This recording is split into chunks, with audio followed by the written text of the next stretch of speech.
Okay, ito nga yun. So last time, diniscuss natin yung the day of man. Yung the day of man kasi is from Adam until sa time ni Moses, which is the law. And the day of Christ, mga kapatid, the day of Christ is here. Okay? Right? So God was manifest in the flesh. Puntahan natin ng 1 Timothy 3:16. Just an overview lang. Tapos babalikan natin yung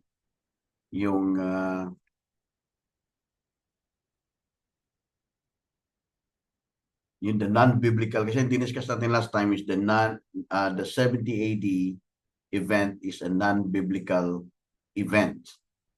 Mga kapatid, sinare ko yan last time. So just an overview. 1 Timothy 3:16. Puntahan natin. And without controversy, nandiyan na kayo, 1 Timothy 3:16, and without controversy, God was manifest in the flesh, justified in the spirit, seen of angels, preached unto the Gentiles, believed on in the world, received up into glory. So this is ito yung ating timeline ng body of Christ. Okay? Panahon natin. The day of Christ coming, beginning sa cross. Okay? Beginning sa cross yan, mga kapatid. And then last then is receive up into glory. Yung receive up into glory, mga kapatid, when the Lord Jesus Christ ascended up into the glory. And then we are going up as well. We are going up. We are going up. Death lang kailangan for us to be in the eternal realm, the spiritual realm that God has promised, mga kapatid. Okay? So, going back doon sa ito, Day of the Lord. Day of the Lord, I believe ang Day of the Lord is still future. Okay, I'll show you some scripture to prove that, mga kapatid. Para lang meron tayong magbabatayang verses. Ano lang naman ito, more on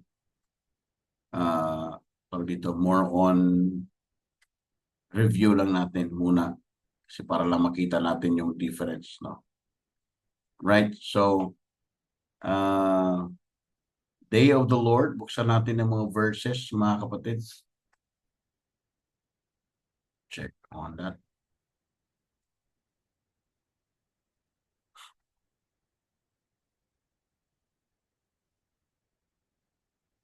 Okay. Right. So, buksan natin sa check muna. Joel chapter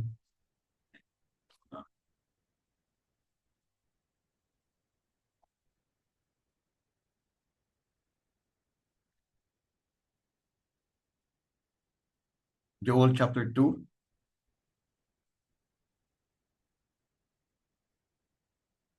Para makita lang natin, no? Here. Joel chapter 2, verse number 11. Joel 2:11. So what I believe, mga kapatid, is the day of the Lord. Ito yung aking belief na ang day of the Lord is still future. Future pa ito. Why? Papakita ko sa inyo bakit naniniwala ako na future ito. Because some other people, naniniwala sila na ang day of the Lord ay nangyari nito noong sa cross until the 70 AD. At meron pang nagturo, mga kapatid, na ang day of the Lord pasok ang body of Christ. Okay? So, tatamaan ang body of Christ, tatamaan ang panahon natin ng day of the Lord. Kumbaga mag-overlap, sasabay ang day of the Lord at saka yung panahon natin. So, tingnan natin yung scripture because scripture naman ang ating final authority. Okay? Regardless kung ano yung view ng iba, we have to look to the scriptures para makita natin yung sinasabi talaga ng Bible. So, we will start. Joel chapter 2 verse 11. Sinong magbabasa?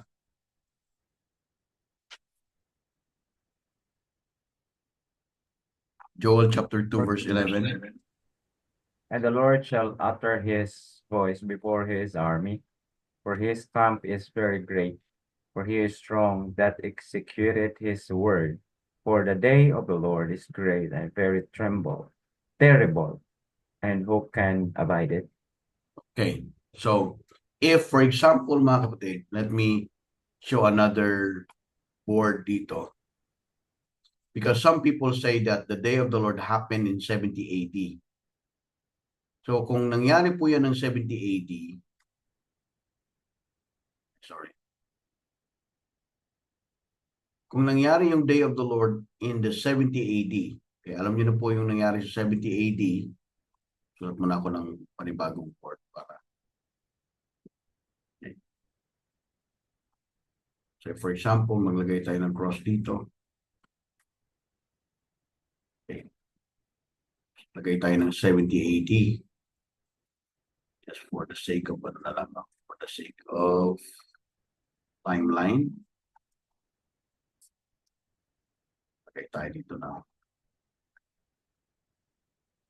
Alright. So in between here, mga kapatid, sabi nila, si Jesus Christ daw, noong 70 AD, lagay natin, 70 AD.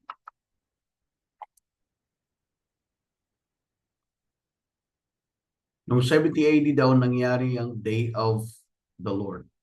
Okay?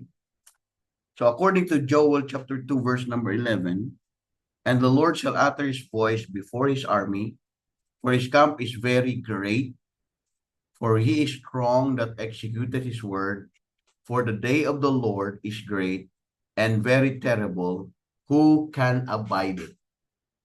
So question mo din, meron bang naka-abide? Sinong mag-a-abide? Walang matitira. No? Walang matitirang buhay sa day of the Lord. Kasi ito yung prophecy ni Joel. Pagdating ng day of the Lord, walang makakasurvive. Who can abide it? According to Josephus Flavius, mga kapatid, na nagsulat mga kapatid ng history nung nangyari sa Israel, sa mga Jewish people, yung historical nangyari doon noong 70 AD, merong iilan na nakasurvive at umakyat sila sa bundok. Yun yung history ni Josephus Flavius.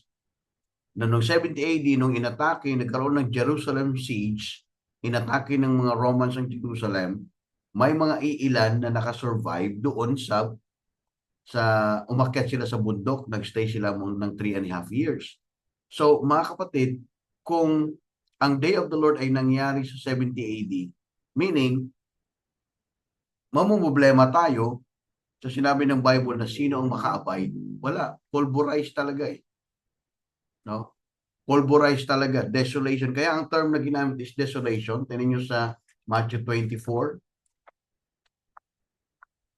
Matthew chapter 24. Okay.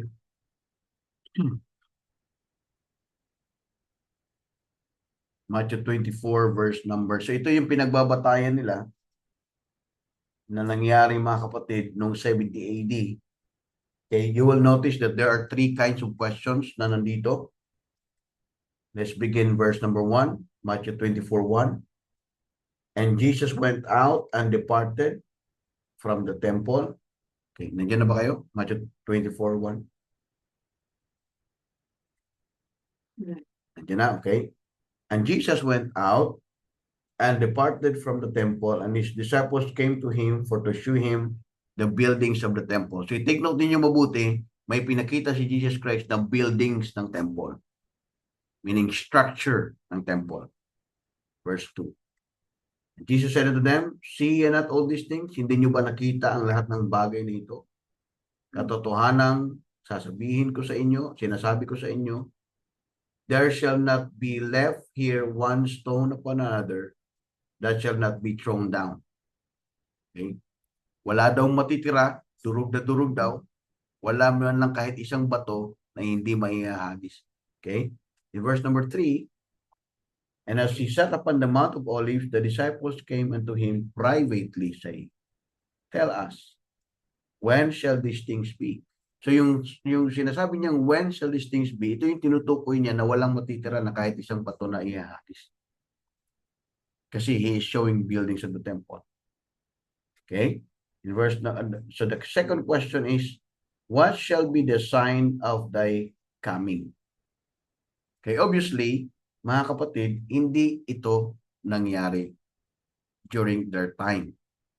Kasi this is the sequence of the event. Kailan ang rebuilding of the temple? And in the history of humankind, never pang nangyari na na-rebuild ang temple ng Jerusalem. Hindi pa nangyari yon. Simula nung 70 AD, yung 1948 na naging independent ang Israel, that is not a biblical Israel. Ang Israel ay na-independent siya because of the United Nations, but it's not a biblical Israel. Ang Israel ngayon is not a biblical Israel. Never pa nangyari, mga kapatid, na na-restore ang Israel as a nation. Because if that happens, mga kapatid, supposed to be si Jesus Christ ay nandun na siya sa sentro, which is the capital. The capital of the world supposed to be is Jerusalem. But kung sasabihin natin na si Jesus Christ ay bumaba na noong 70 AD at in-establish na niya yung kanyang kingdom, supposed to be all the nations will bow down to Him. Right? Kung tama na nangyari ang 70 AD ay nag-reign na si Jesus Christ, hanggang ngayon nag-reign siya starting 70 AD. It's supposed to be lahat ng nations magbabow down because in the day of the Lord, Jesus Christ will be exalted alone. Tingnan nyo sa Isaiah. Puntahan natin ang Isaiah. Okay. Okay, puntahan natin ang Isaiah chapter 2, verse number 12. Isaiah chapter 2, verse 12.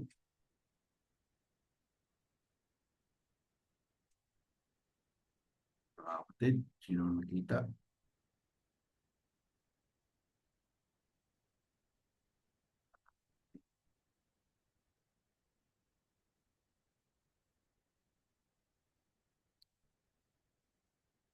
Sige, pakihanap natin.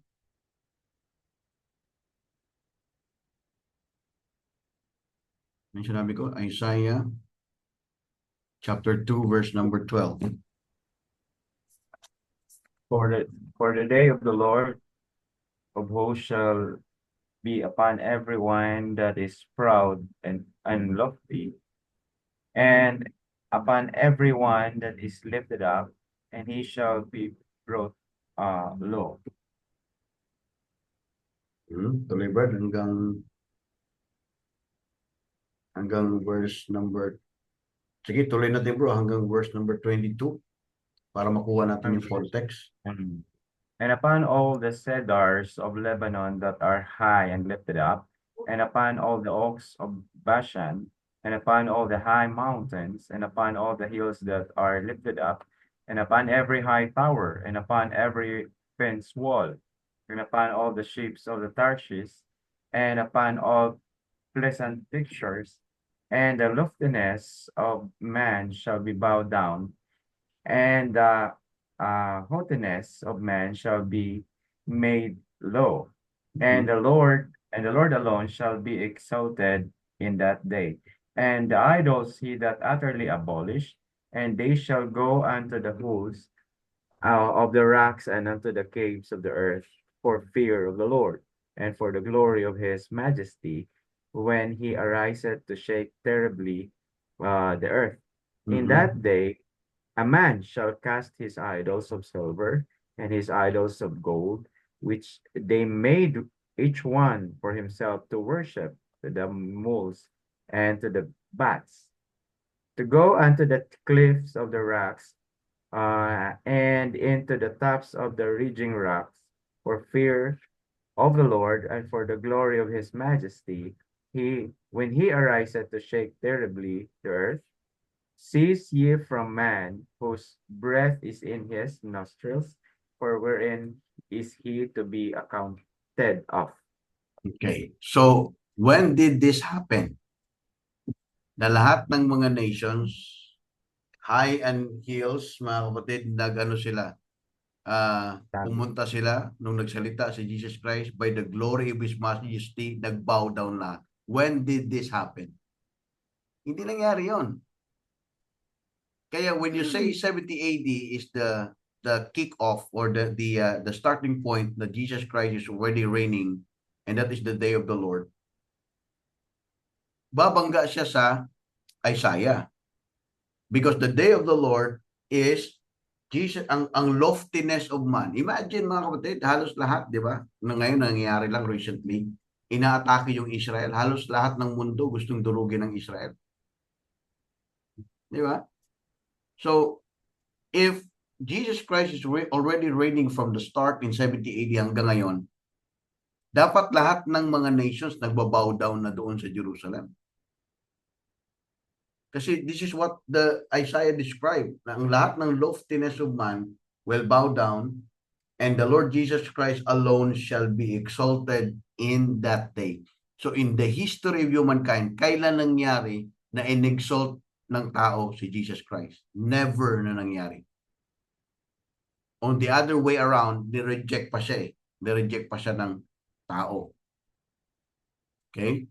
So, the day of the Lord is, I believe, because it did not happen yet in the past, it did not happen, mga kapatid, in 70 AD. What I believe, mga kapatid, is this one will happen in the future, because basically the description here is hindi pa talaga siya nangyayari. Okay? So, even rocks and hills, primo, even rocks, mga bato, mga bundok, lahat ng tao, mga kapatid, magbabow down. Ito yung time, mga kapatid, na every knee should bow and tongue shall confess that Jesus Christ is Lord. So Jesus Christ now is the Savior. He is not Lord. So that's the difference. Okay? Pag sinabi mong Lord, pagmamayari niya lahat. Pwede niya kunin lahat. Pwede niya talaga bawiin lahat because He's Lord. At hindi eh. Ang ibang nagmamayari ngayon ng mundo, mga kapatid. Okay? So, another thing, so that's the first thing kanina, yung 70 AD, hindi nangyari yun, mga kapatid, na na-destroy at walang natira, durog lahat. Hindi pa nangyari yan, even in the history of mankind. And take notice, mga kapatid, take note, yung nangyari nung, I think nangyari nung 140 plus BC, mas worse pa sa nangyari sa 70 AD. At ang promise ng Diyos, mga kapatid, na hindi na niya, after nung 140 BC ba yon, ang promise niya na hindi na niya i-destroy ang Jerusalem. Okay? Puntahan natin ang Ezekiel chapter 5 verse number 9. Ezekiel chapter 5 verse 9. Okay? I think ito yung nangyari noon, mga kapatid, na mas malala pa kaysa sa nangyari noong 70 AD. Ezekiel chapter 5 verse 9. I think this was around yung 100, ano ba yun? Yung 100, yung BC, mga kapatid. I think that was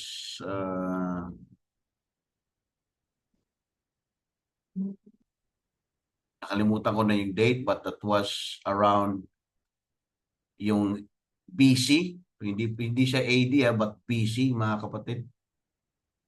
Puntahan natin ang Ezekiel. Ezekiel chapter 5 verse 9. Pakibasa, mga kapatid.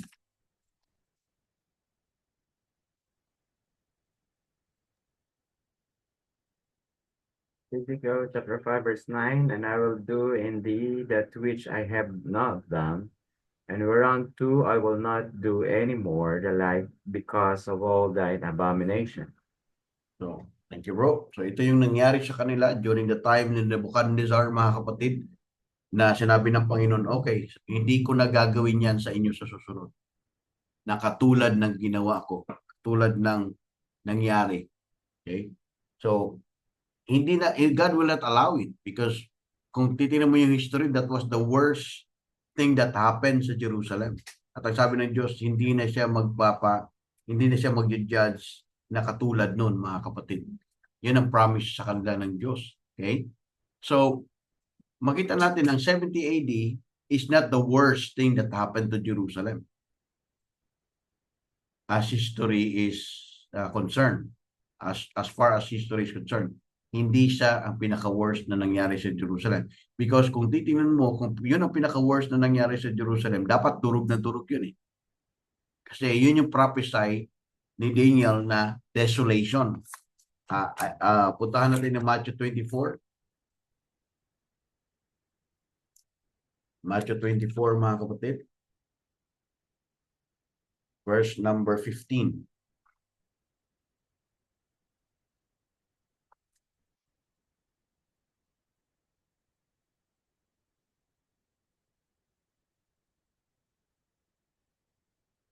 Okay, pakibasa, Matthew 24:15 down to verse number 19.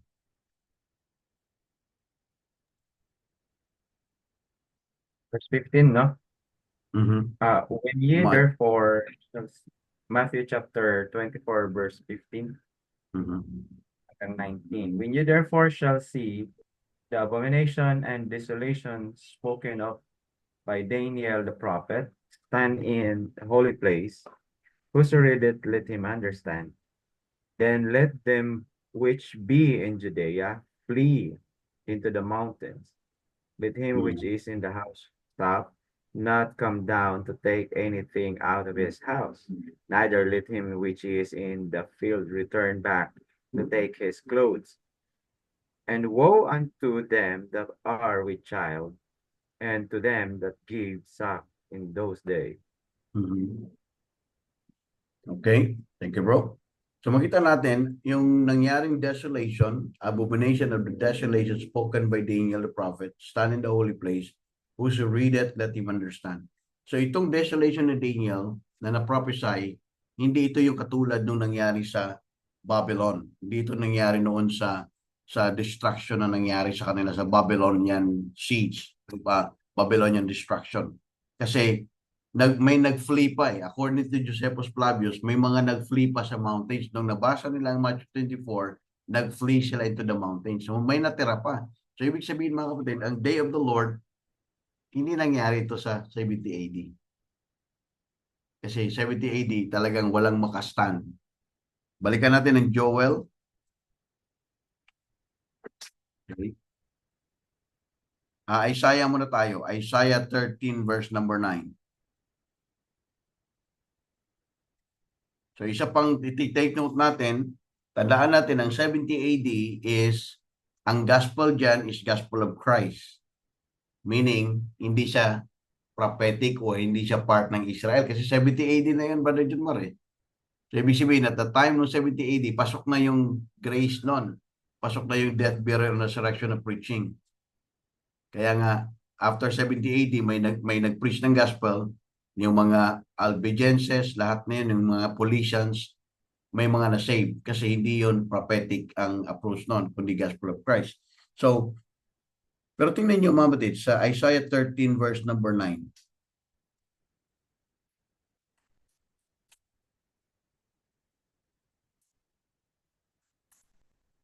Okay? So we are just debunking, no? Dinidebunk natin yung turo na si Jesus Christ, anong 70 AD is that the day of the Lord. Dinidebunk natin yan mga kapatid. Pero tingnan natin sa Isaiah 13 verse 9. Just for the sake of argument.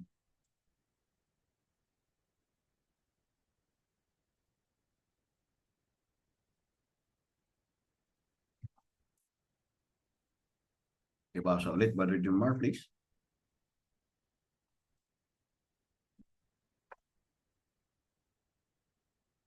Isaiah, Sorry. Oh, 0. Isaiah 13 verse 9.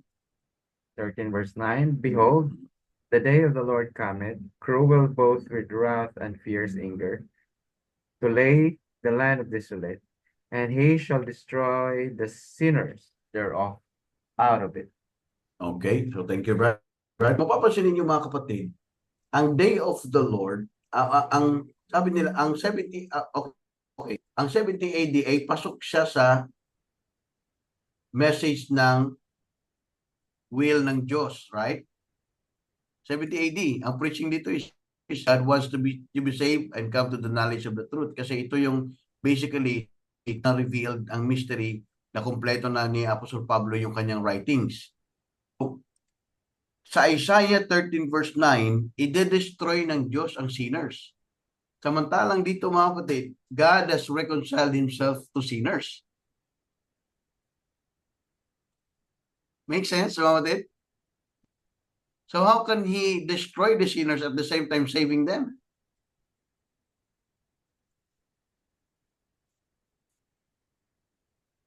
Make sense mga kapatid? Kasi ang day of the Lord is He is destroying sinners. If ipapasok natin ang day of the Lord dito sa 70 AD, ibig sabihin nag-stop lang siya saglit, dinestroy niya ang sinners at pagdating po ng 80 to 100 AD, nag-save siya ulit ng mga tao. So ito yung confusing na nag-overlap daw yung day of the Lord at saka yung grace period. Kaya may nagturo na ang grace habang tumatakbo ang day of the Lord, ang Diyos ay nagsisave siya ng mga Gentiles by grace. Pero yung Israel ay masisave siya by repentance because of the day of the Lord. Kasi binanggit ni Apostle Pablo ang day of the Lord sa Thessalonians. So, mako-confuse yung program ng Diyos dito na He reconciled Himself to the world. Right. He is not judging the world now from the 70 AD. He is actually saving the world. He is saving the people in the world. He's not destroying sinners now. Samantalang ang day of the Lord, dudurugin niya sa kanyang fierce anger, sa kanyang cruel, grabe yung binanggit, no? Binasa yung Brother John Marto kanina. But behold, the day of the Lord cometh, dumating, cruel, both with wrath and fierce anger, to lay the land desolate, and He shall destroy the sinners thereof out of it. Walang titira. Right. Anong comment mo pa, John Mark? Di ba? Grabe kung ito yung ano, no? Kung ito na yung sinasabi nila na ito na yung diyan na yung ano, diyan na yung ito na yung future. Talagang ano, no? Hindi talaga siya hindi siya magfi-fit doon sa sinasabi ng Bible. Taliwas talaga, ang layo. Pero boss, babanggain nila, no? Babanggain talaga. Kaya Actually, lumabas there is- yung kaya lumabas yung doktrina nila, Brad, ng mga preterists na all men ay saved na from 70 AD. All men. Yan, lumabas sa doctrine nila yan. From 70 AD daw, all men are saved. Kasi nga, Ay, saved na daw lahat ng tao dito. Hanggang ngayon, wala nang kailangan ng gospel.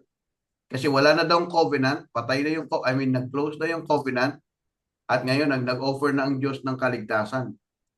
Kaya pala lumabas yung doktrina nila na all men are saved. Kasi ang hirap nga naman, magbabanggaan nga naman ang verses, at the same time, isasabay mo ang galit at saka biyaya. Pwede ba yun?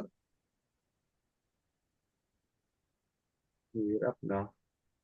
Aha. So, magkaiba talaga yung kanilang ano, kalayo explanation. Malayo. Actually, may nag-explain sa akin, Mhm. may nag-explain sa akin patungkol dyan. Pero sabi ko, napakalayo na. Kasi yung pinag-aralan lang natin ngayon, tignan mo, kung yan kung sasabihin nila ito, nasa future na nga tayo, kumbaga tapos na lahat ng mga tao na naligtas, paano? Hindi na tayo mag-share ng salvation ngayon? Hindi na tayo Di hindi ba? na tayo oh, So doon pa lang, thank you, Brother Jumar, doon pa lang makikita natin na kaya pala ang mga preterists, mga kapatid, hindi sila naniniwala sa resurrection. Ang sabi nila, ang resurrection ay past already. Tapos na yung resurrection. Kasi, pag naniniwala ka sa resurrection, babanggain mo talagang day of the Lord. At it's not going to be possible na papasok ang day of the Lord sa panahon ng grace. Kasi sa panahon natin ngayon, God is not dealing with Israel as a nation. At ito yung sinasabi pa nila, Brother Junmar, para lang mag-fit yung kanilang doktrina. Sinasabi nila na ang body of Christ daw ngayon, ito yung Israel of God. Ito yung totoong Israel of God. Just to fit their idea na God is reigning right now. Wala nang judgment sa mundo. At itong mundo ay will never end. Okay, they talk about infinity. They're not talking about eternity. Infinity kasi iba sa eternity. That is why ang lahat ng tao daw ngayon ay saved na. Kasi wala nang covenant, wala nang resurrection, wala na tayo. Pag namatay tayo, hindi na tayo pupunta ng langit kasi mamamatay na lang tayo. Tapos ito na, wala nang langit na pupuntahan kasi ang langit at saka yung lupa na ipinangako ng Diyos sa Israel ay nandito na kasi we are the Israel of God. So it's twisting, wrestling the scripture. Because God is not dealing with Israel as a nation right now. Hindi national ang salvation ngayon. It is individual salvation. You get the point, mga kapatid?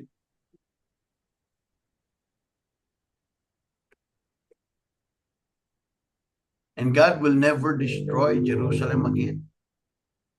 In that sense. In the future, mga kapatid, I believe that God will deal with Israel again, pero hindi Gentiles, walang Gentiles sa mga masasave doon. At dahil hindi naman pag-uusapan nila ang kaligtasan doon.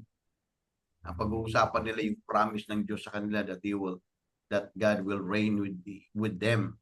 Ang tawag din is the restitution of all things, the restoration of all things. For Israel, God's dealings with Israel. So, maraming babanggain na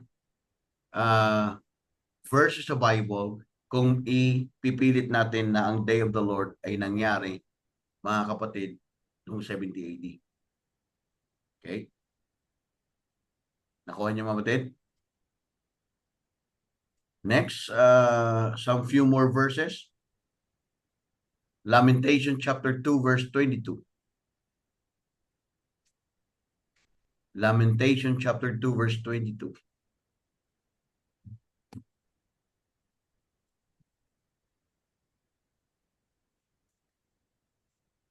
Yan daming mga churches ngayon na we stand with Israel. Tingnan mo yung Israel, iningatan talaga ng Diyos.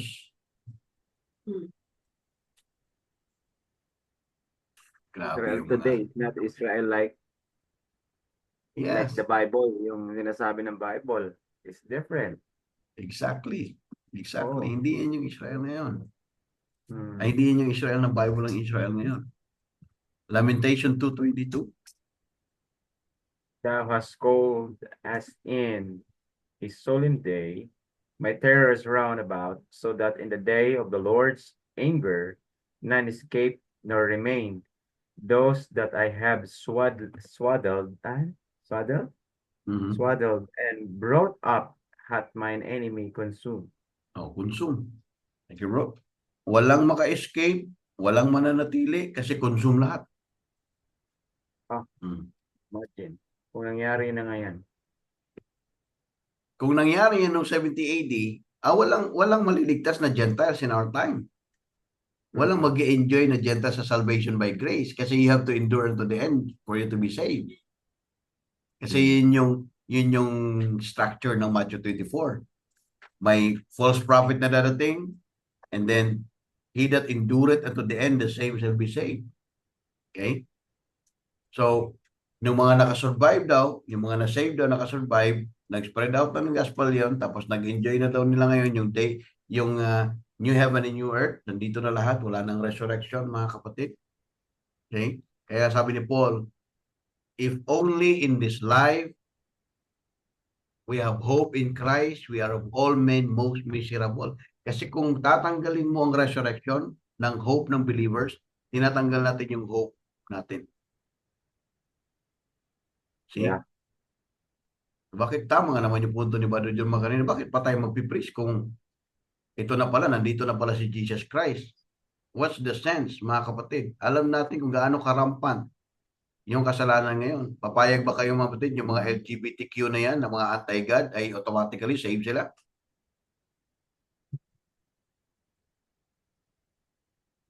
mga drug lords, although God, sila ay sinners, drug lords, LGBTQ, they have a chance to be saved. Masasave naman talaga sila. Kasi hindi naman selective ang Diyos ngayon. But they want to have their own kingdom. No? Gusto nila magkaroon sila ng sariling kingdom. Yung mga countries, gusto sila magkaroon ng sariling kingdom. Yung America, gusto niya na ang buong mundo ay gawin niyang kingdom. Di ba? Tapos yung mga LGBTQ, gusto din nilang gumawa ng sarili nilang kingdom. Na ang kulay ng kanilang kingdom ay rainbow. Gusto ata nila yung kingdom with rainbow. Gano'n. So, that is the course of this world. People will have its own ruling. Okay? So that is the course of this world. People would want to rule. Ngayon, kung si Jesus Christ ay nag-rule na ngayon, bakit may mga ganyan? Common sense will tell us that Jesus Christ is not reigning right now in the world. He is reigning sa body of Christ, yes, in a spiritual realm. We are enjoying the spiritual blessings in heavenly places. But not to the extent, mga kapatid, na hanggang ngayon, siya ay nagro-rule sa mundo ito. Pwede ba nating sabihin na siya ang dahilan bakit nag-away ang Iraq at saka yung Israel? Pwede ba nating sabihin na siya ang dahilan bakit nagkagulo yung mundo? Kasi siya ang nagro-rule sa mundo? I don't think so. Right? Because when the Lord Jesus Christ reign, mga kapatid, He will be exalted among the nations. Maririnig nga lang yung boses niya, magbabow down na lahat ng mga nations. Hindi pa nangyari. Paano yung mga disgrasya? Paano yung mga disgrasya? Paano yung mga disasters? Aeroplano bumagsak, disasters. Paano yan? Baka na-rapture yung piloto, Brad. Yun yung nasa pelikula, di ba? Na-rapture yung piloto, kaya nagbagsakan yung ano. Naku, naiwan tayo. Actually, sir, yung hello, Yes, sir. bro. Sige, bro. Yung sa verse nila ngayon ay Isaiah chapter 2 verse 2. Okay. Kung ito daw yung church ngayon sa kumbaga yung church kasi daw prophesied na daw siya Old Testament, sabi niya. So ito yung verse na ginagamit nila ngayon sa Isaiah chapter 2 verse 2. Ang sabi dito, and it shall come to pass in the last days. Yung last days daw na tinutukoy ni Apostle Paul nung panahon niya. Sabi, that the mountains of the Lord's house shall be established in the top of the mountains. So yung house na tinutukoy daw dito, ito daw yung church, the church of God, yung the church of God, and shall be exalted above the hills, and all nations shall flow unto it. So, kumbaga, yung church of God ay yung body of Christ.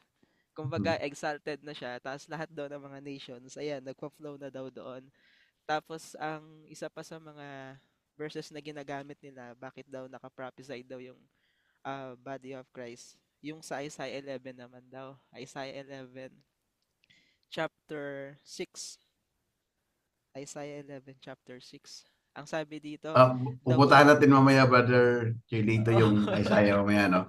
Gusto ko lang muna i-clarify yung sa Isaiah chapter 2. This is a figurative because the house of the Lord's house at that time is Jerusalem, basically. So, this is the prophecy na ang Jerusalem will be the Lord's house. Tapos, ang sentro is Zion. Ang sentro is Zion. Tsaka malinaw, sir, yung sa verse 1, ang kausap talaga yung Judah and Jerusalem. Yes, Pero, yes, exactly. kino-connect nila sa body of Christ. Ay ko, sige lang, gawin nyo lang yung gusto nyo maniwalaan, sige lang. Okay, bro. Sige, tuloy, bro. Isaiah 11.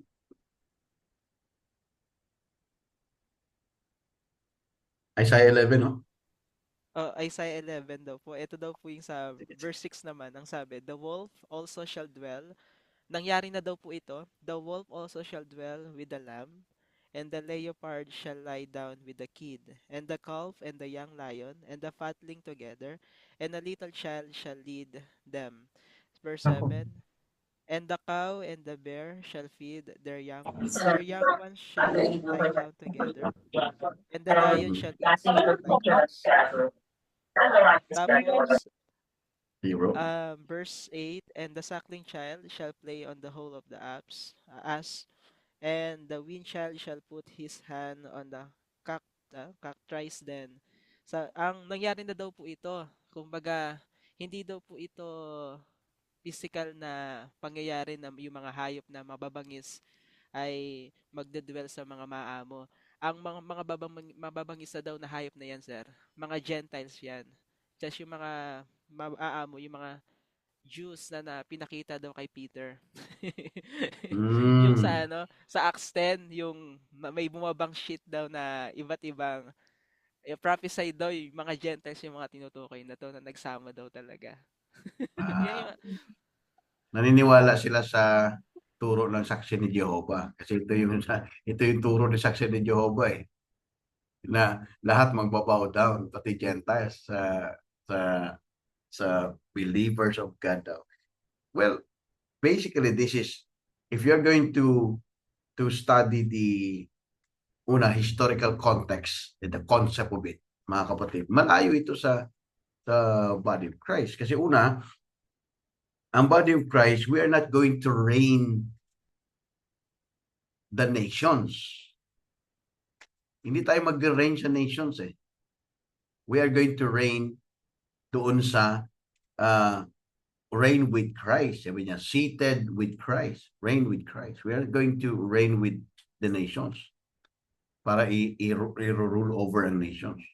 No? Di ba? So, parang ginawa nilang figurative application yan eh. Parang ginawa nilang I think this is private oo sir, ganun nga interpretation. sir. Parang ang nangyayari ngayon to to exact or para mag-swak sa kanilang paniniwala. Talagang Hmm. twisted talaga yung scriptures kagaya nito. Kaya sa kanila ngayon yung body of Christ talagang prophesied siya. Kaya talagang continuous talaga yung ministry daw ng Diyos hanggang talagang 70 AD. Oh, grabe, no? Kumbaga, i-discredit mo na lahat ng scriptural history just to fit in the entire view ng sinasabi nilang prophecy ng ng body of Christ. I mean, basically body of Christ, malinaw naman yung sinasabi ni Pablo na mystery. Tsaka sir, di Hindi. ba kung titignan natin, sa cross, nag-start na talaga yung body of Christ. Kumbaga, Mm, nagpa-flow na talaga yung mystery ng Diyos. How come na may natutupad na prophecy 70 AD, exactly. di ba? Exactly. But, Exactly. kumbaga, dapat tigil na kumbaga eh. Pero sa kanila, pinag-mix na nila ngayon yung mystery tsaka yung prophecy, iisa lang talaga. So, kumbaga ang point nila dito, wala naman talagang wala naman talagang problema ang mundo from the garden.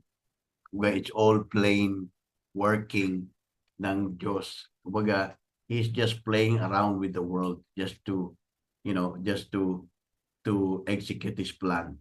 Parang ganun. Kasi ganun ang mga thinking ng ibang hyper preterist na itong mundo na ito ay isang malaking playground ng Diyos. Kumbaga pinaglalaroan ng nangyayari just to fulfill His body of Christ.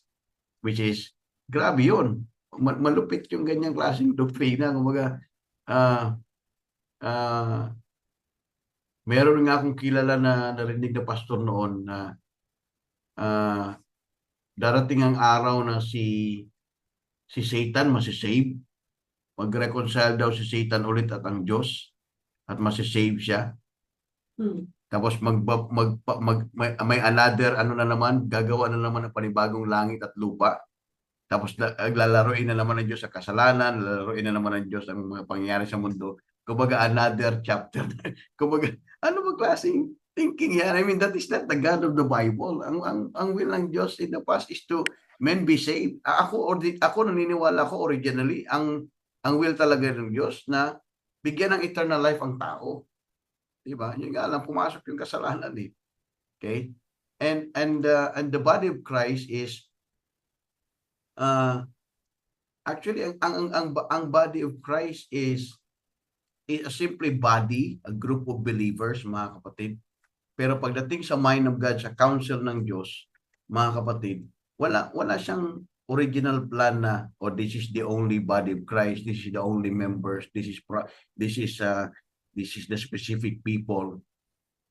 Kaya yung iba, ang view nila, ang 144,000 Jews, ang papalit sa body of Christ nung nangyari nung rebellion kay Lucifer. Nabakante daw yung lugar na yon, at pagdating ng araw, makumpleto ang 144,000, saka pa lang magkaroon ng reigning eternally si Jesus Christ. Basta mabuo lang yung 144,000. Yung paniniwala ng saksi, at saka yung pastor, Baptist pastor pa siya noon. Yung paniniwala niya na magkaroon ng reconciliation. At ang sabi niya, ang mga hindi nagsisimba, mayroon pa isang pastor na turo na ganyan sa Cebu, sa San Fernando, Cebu, na ang saved ay pwede pang mawala yung kanyang kaligtasan pagdating ng reigning, kasi pag hindi siya mag-faithful sa simbahan, wala ang kanyang kaligtasan kasi lalayo siya sa body of Christ. Lalayo siya sa church. So ito yung mga doktrinang mga kapatid, ng fables ba? Kumbaga yung kwentong mga fables, hinahalo nila sa scripture. I don't think so. I don't think so, mga kapatid, na mag-reconcile si Jesus Christ at saka si Satan. Grabe naman ito.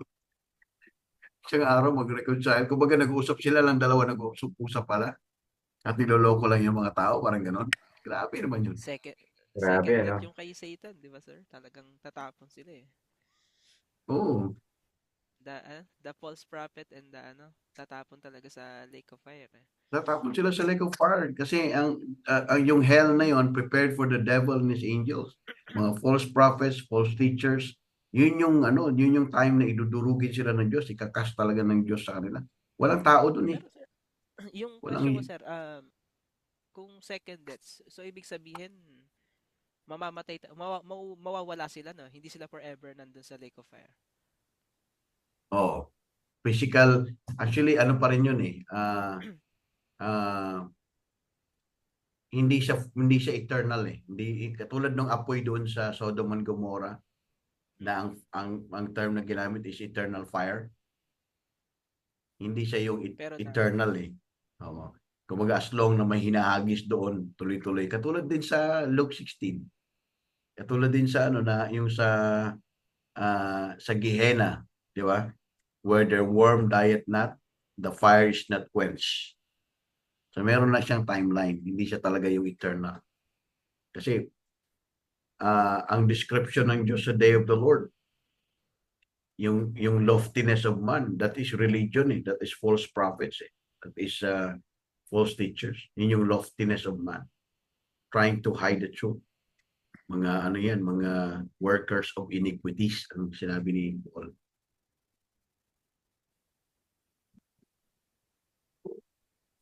So, as what we have searched sa scripture, hindi talaga nangyari yan noong 70 AD.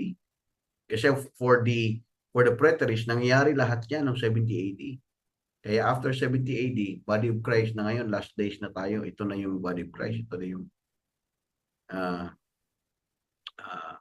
paano yung sinabi ni Paul na last days men shall be lovers of their own selves, covetous, ano yung binanggit doon sa 2 Timothy? Lovers of pleasures more than lovers of God, disobedient to parents. Is that how we describe the body of Christ? Dangerous palang body of Christ ngayon eh. Perilous time shall come, di ba?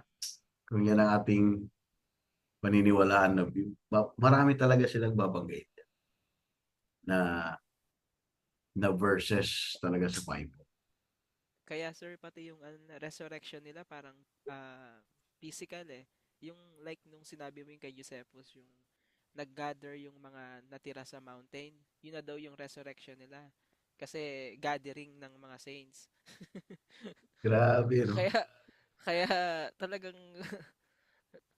kumbaga yung ang nangyari sa resurrection nila, hindi resurrection ng Kasi yung mali daw yung understanding natin when it comes sa resurrection. Pag sinabing resurrection kasi akala kagad natin papalit yan yung body. Pero hindi, ang specific ang meaning daw ng resurrection ay pwede daw gathering. gathering, kakasama-sama sila. Kaya nung nag-gather sila sa mountain, yung mga natira, yun na yung resurrection daw nila. Yung mga mga natirang Hudyo. Wala siyang sense kasi para magkaroon ng resurrection, kailangan may mamatay. Di ba? Kaya nga siya may resurrection kasi may namatay. So wala namang namatay sa kanila para sabihin natin resurrection. Like for example, kung sabihin natin ang resurrection is just it's like a moving from one place to another. Parang sabihin natin na si Jesus Christ ay hindi siya talaga nag-resurrect na tunay. Hindi siya namatay. Kumbaga nag-transfer lang siya from one place to another. Kaya sabi ni Paul, if Christ did not raise, your faith and your preaching is also vain. At doon pa niya sinabi yon, if only in this life we have hope in Christ, we are of all men most miserable. Sabi niya sa 1 Corinthians 15. Kasi resurrection ang binakbakan niya doon Dalawang klaseng resurrection ang binanggit niya sa 1 Corinthians 15. Yung resurrection ni Jesus Christ at saka yung resurrection ng believers. The changing of the body. Di ba? So kaya I don't know kung, I mean, ganyang klase ng teaching ng mga preterists, it could really damage the believer's faith. Kasi kumbaga, what is our motivation now, mga kapatid? Kung hindi tayo magpipreach ng hope, ng resurrection, ng pag-asa ng isang taong maligtas, what is our motivation sa buhay po natin ngayon? Kung walang blessed hope na abangan ng mga believers. I mean, we should be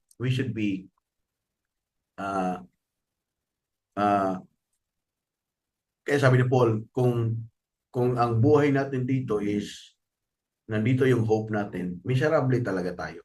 Paano natin mababagayin yan? Di ba? Sabihin nilang hindi totoong resurrection. Again, another interpretation yon kasi hindi naman resurrection ang term na ginamit doon ng Matthew 24. They just flee to the mountains. Walang binanggit na resurrection. Again, private interpretation, historical ang kanilang basis doon, pero hindi na mention doon kahit sa libro ni Josephus Flavius na they were never resurrected. They just move out. They just flee to the mountain.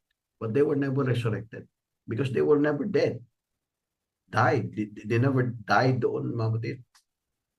So, kaya lumabas yung doktrina ng mga ngayon na pag namatay ang Kristiyano, babalik lang din siya dito sa lupa, mamamasyal-pasyal lang din. Ma-annihilate lang siya. Yan yung turo ng ibang mga hyper-preterists.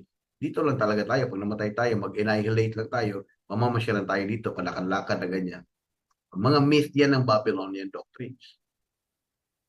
Kaya kung titino mo yung lineage, mga kapatid, i-share ko sa inyo para lang may tayo.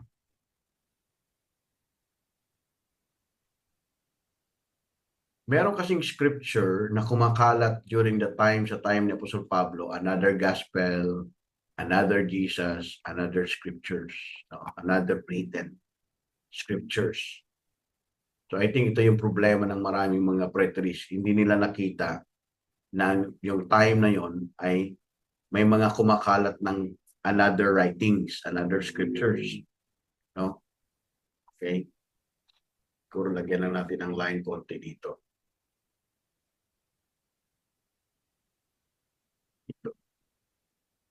So, dito may 400 years, di ba mga kapatid, na silent yung nangyari.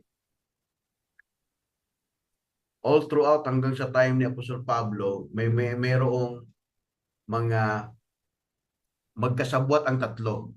Pharisees, Sadducees, at saka scribes. So ano ang trabaho ng scribes? Tinatranscribe niya yung Old Testament writings at kinokorap niya. At anong trabaho ng mga Sadducees at saka anong trabaho ng Sadducees? Ang Sadducees ang taga-implement. Sino ang taga-gawa ng batas? Ang mga Pharisees. Kasi sila yung executive branch, parang gano'n. Sila yung nasa Senate. Ang mga Sadducees at the time. Ang mga Sanhedrin, sila yung mga judges. Mga Sanhedrin, sila yung mga judge kung sino ang tama at mali at idadalhin nila ngayon ito sa mga Pharisees para ihahatulin. That is not the Old Testament structure. Pero meron silang tinatranscribe na galing sa writing ni Moses pero twisted na. Kaya pagdating sa time ni Apostol Pablo, itong sila Alexander de Coppersmith, dala-dala nila yung writings na galing dito sa tatlong ito na wala ng resurrection. Kaya nga itong Pharisees, naniniwala sila sa resurrection pero kalahati yung kanilang belief. Yung mga Sadducees, tama no? Sadducees, no? Ano ba yung ano ng Pharisees? Yung mga hindi naniniwala sa resurrection? Totally? Opo, Sadducees po ata. Oh, Sadducees, tama. So sila itong mga tao na nagdala. Ngayon, dinala nila yan, sa time ni Apostol Pablo, nagtayo sila ngayon ng Synagogue of the Jews. Sa time ni Apostol Pablo, nagtayo sila ng Synagogue of the Jews. Lagyan na lang natin dito. Na kung aaralin mo yung history, ang Synagogue of the Jews, nandito lahat ng writings ng tatlong ito. Sadducees, Pharisees, at saka scribes. Dala-dala nila. Kung titignan mo yung history, dito galing ang mga modern versions. So kaya ang mga modern versions, hindi sila naniniwala sa resurrection ni Jesus Christ. Kaya nung pumunta si Apostol Pablo sa Athens, nung nag-preach si Apostol Pablo ng resurrection, nagulat sila at sinabi nila, ano tong bagong doctrine na tinuturo niya? Kasi meron silang at hand na doktrina na tinanscribe ng mga scribes na twisted ng Babylonian, di ba? Kung merong kamatayan, pinalitan ito ng Babylonian ng purgatory, pinalitan kung merong mga kung sinabi ng Bible na pag namatay ang tao, magde-depart na yung kanyang spirit, wala nang existence ng soul. Pero dito sa Babylon, kakausapin ang soul. Hanggang sa Luke 16, mapapansin ninyo, ang Luke 16, na mayroong angel na sumundo doon and the angel yung kinuha si Lazarus. Tama ba yun? Tama, yung kinuha. Wala yun sa writing sa Old Testament eh. Galing yun sa Babylon. Kasi mahilig ang mga Babylonian makiusap sa mga patay. Mahilig sila sa mga myth na gano'n. So pagdating dito sa time sa Acts 16, nagkaroon ng Synagogue of the Jews at nag-join, mapapansin niyo sa Acts 17, tatlong klase na grupo ang mga tao doon. Kung wala lang tayong time, meron doong mga Synagogue of the Jews, which are the Jews, meron doong mga Gentiles, merong mga Greeks. Kaya sabi ni Apostol Pablo, unahin muna niyang i-preach, for I am not ashamed of the gospel of Christ, for it is the power of God unto salvation to everyone that believeth, to the Jew first and also to the Greeks. Hindi muna niya sinabing also to the Gentiles. Kasi ang mga Greeks are the Jews who are Greek speaking. Yan yung mga Greeks. Mga Hudyo sila, pero mga Greek speaking sila. They have adopted the doctrine of the Greeks. Kaya nung dumating sa Acts 17, pagdating ng Acts 17, nung nag-preach si Apostol Pablo ng resurrection, boom, wala silang idea. Kaya ang sabi nila, ano tong new doctrine ang kanyang sinasabi? Ganun yung sa Acts 17. Tahan niyo mga Acts 17 verse number 18 down to verse number, tama, 18 na lang, 18. Hanggang 19, pakibasa. Hanggang 20 pala, hanggang 20.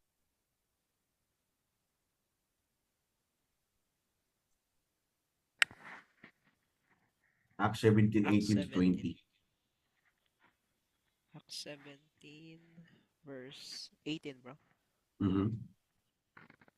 And then certain philosophers of the Epicureans and of the Stoics encountered him, and some said, What will this babbler say? Others he seemed to be a setter forth a strange gods, because he preached unto them Jesus and the resurrection.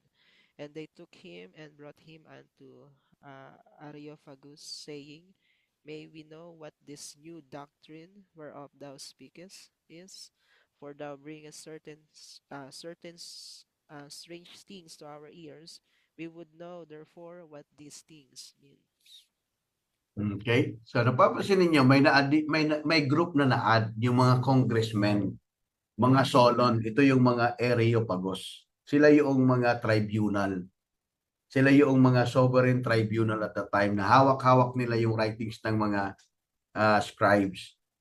Kaya nung narinig nila na si Apostol Pablo nag-preach siya about Jesus and resurrection, sabi niya, kinuha siya at sinabing, dinala siya sa Areopagus, which is the tribunal or the Solon, mga kapatid. Sabi niya, we may know what this new doctrine whereof thou speakest is. Kumaga, saan ba galing itong bagong doktrina na iyong sinasabi? Kasi nagdala ka ng certain strange things to our ears.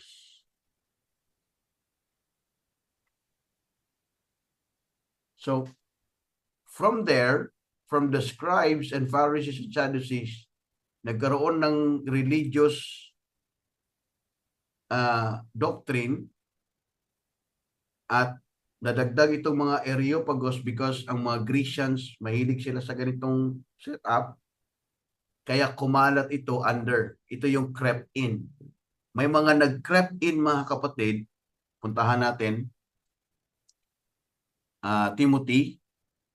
1 Timothy, I think. Ano ba yun? Yung crept in unaware. Ano ba yung verse na yun? Tapin natin. Kumbaga ano yung sabihin ng crept in? Gumapang yan eh. Gumapang. Tingnan nyo sa Jude chapter 1 verse 4.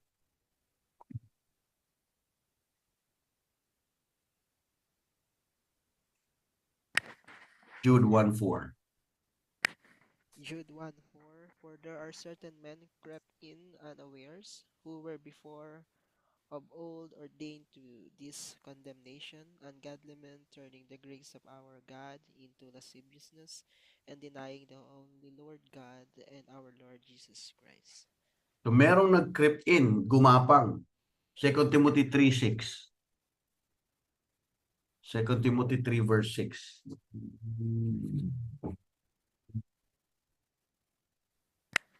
2 Timothy chapter 3 verse 6, For of this sort are they which creep into houses and lead captive silly women, laden with sins, led away with divers lusts. Okay? So at that time, sa time ni Timothy, nasa kulungan na si Apostol Pablo at that time, may mga nag-creep in sa mga houses. Binabahay-bahay na ngayon ang pagtuturo ng teaching na walang resurrection. Kaya para siyang cancer. Yun yung sinabi ni Paul na para siyang cancer na gumapang. 2 Timothy 2:17. 2 Timothy 2:17. 2 Timothy chapter 2 verse 17, And their word will eat as a that a canker, of whom is Hymenaeus and Philetus. Thank you. So yung word na yon na parang cancer na kumalat, na ang nagdala nun ay si Hymenaeus at saka si Philetus. Tapos na-revive lang ito ng mga around, I think around 1900s, 1800s, na-revive lang ulit itong doktrina. Kasi nagkaroon ng revival 1700s, 1800s, kasi ang mga tao naniwala na sila sa gospel. Kaya pinapatay sila eh. Nung 1500s rather, 1400s, 1500s, imagine from 1300s, 1400s, 1500s, revival, nagkaroon ng doctrine, mga Paulicians, mga Albigenses, sila itong mga nagturo about resurrection. May resurrection, may resurrection. Kaya pinagpapatay sila. Kaya pinersecute sila, pinagpapatay sila. And yet, kumalat pa rin yung writings ng grace, ng salvation. Pero pumasok yung 1700s, 1800s, mga kapatid, pumasok yung modern versions, pagpasok ng mga modern versions, na-revive ulit itong no resurrection topic. See? Makita natin, mga kapatid, na grabe yung work ng devil. The work of the devil now is not is not externally, but internally. Kinrep ini, kinapang. Kaya instead of destroying the believers, pinasok ng devil ang mga churches. Kaya naglabasan ngayon ang mga doktrina sa loob ng mga so-called churches, which is the Christendom. Like a cancer. Kaya itong mga preterists, that is the revival of the doctrine of Philetus and Hymenaeus and Alexander the Cappuccine, na para silang cancer. At ngayon nakakalungkot, kumalat ulit yan sa Amerika. Na-revive na ulit yan sa Amerika, na-revive yan sa Pilipinas. Sa Amerika, buti na lang may mga umalis sa ganyan. Talagang nakita nila yung evilness ng doctrine, umalis sila. Kumalat ulit yan, babalik. Matuturing ba natin cult? Matuturing talaga siyang kulto kasi nga cultural siya eh. Galing siya sa culture eh. Galing siya sa same belief in the past na ni-revive. Matuturing talaga natin kulto yan kasi hindi siya truth eh. Kasi meron siyang present truth eh. Ang truth natin ngayon is not prophecy. It is not related to Israel. Ang truth natin ngayon is related to resurrection. If we are going to take away resurrection, then we are taking away the hope of the people. At diba, hinihide ni Satan nga yan ngayon. If our gospel be hid, it is hid to them that are lost. Paano niya hinahide yun? By words, by scriptures din. By way of spreading. Yung salvation nila is different from what we believe today. Yung mga grupo na ganon? Oh. Hindi na sila naniniwala ng salvation. Kasi saved na lahat, automatic. Saved na lahat, di ba? Oo, saved na lahat. Kasi nga, resurrected na daw lahat after 70 AD kasi wala nang covenant. Nakakatakot yun, mga kapatid.